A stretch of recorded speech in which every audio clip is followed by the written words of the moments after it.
Political leaders are in the final days of campaigning, and we want to show you the candidates running in the race for lieutenant governor. That is Democrat Molly Gray and Republican Scott Milne.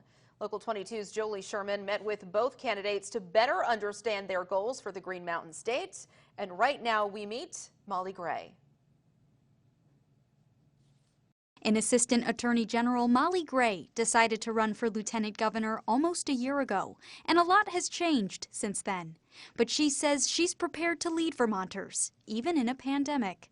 I've worked in crisis. Gray says her global relief efforts as a former member of the Red Cross could fare well in navigating a global pandemic. We have a lot of human need here in the state. Aside from COVID-19, Gray is determined to address another concern. The focus of my campaign and the reason I got into this race was truly to help solve our demographic challenges. Specifically, recruitment and retainment efforts, so Vermonters continue living in Vermont. Vermont is one of the oldest states in the country.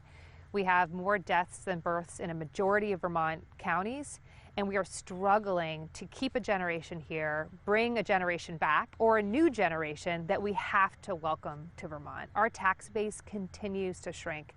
It's the other big crisis that we face beyond this pandemic. Gray says she's dedicated her life to uplifting vulnerable communities, which the pandemic has only brought to light. This will be a historic election for Vermont.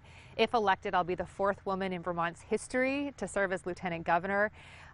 My goal is to unify our state across generations, across backgrounds, and try to really bring us together as we address some of these challenges that we have to be united in addressing. Broadband, childcare, workforce development, racial injustice, and climate change, absolutely. I asked Molly Gray to complete the phrase. A vote for Molly Gray is a vote for, and she replied, voting for Gray is voting for the future and Vermont's future, and a bright future.